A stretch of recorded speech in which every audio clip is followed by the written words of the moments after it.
Kaugnay pa rin po doon sa nangyaring pamamaril sa Ateneo de Zamboanga University. Makakausap po natin si Zamboanga City Mayor Kimer Adan Olaso. Mayor Olaso, si Zander po ito at si Angel dito sa RMN Manila. Nakarating na ho sa inyong good morning, tanggapan. yes. Opo, nakarating na po sa inyong tanggapan itong nangyari. Yes po, diretso na po tayo, sir, para mabilis po tayo kasi marami rito matawag. Sige po, ask opo. me the question. Opo, ano ho yung ilan po ang confirmed casualty? 2 patay po, yung shooter, yung gunman, at saka yung binaril ng gunman. May pagkakakilanlan po kayo? bangkat. Opo, may pagkakakilanlan po kayo? What do you mean, mapapakilan na? May identity po yung victim at yun pong suspect? Meron po, yung victim po, yung victim wala pa, yung suspect pa lang, sir. And investigation pa, sir, eh. Nangyari pa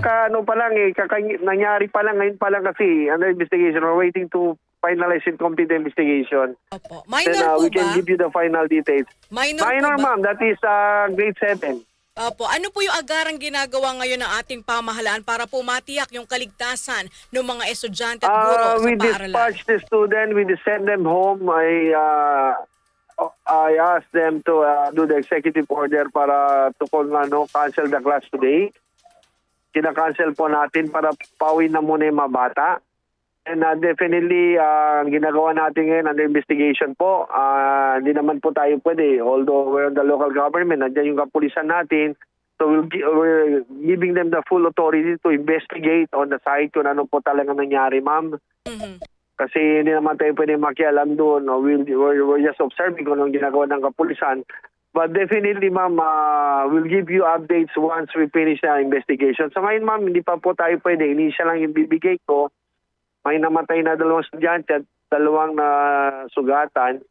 And we're still waiting for the final investigation, ma'am. Opo, buong Zamboanga City po ang suspended ng klase o yung Ateneo Buong lamang? Zamboanga City. Opo. Buong Zamboanga City. Buong Zamboanga City, sir. Opo. Sige po, Mayor, alam po namin kayo po'y abala. Makiki-follow up na lamang Yes, po ma'am. kami. Opo. Maraming Okay, salamat po. Thank you. Opo. Good morning, good morning. Magandang umaga po at maraming salamat kay Mayor Kimer Olaso ng Zamboanga City. Kaugnay po dyan sa nangyaring pamamaril sa Ateneo de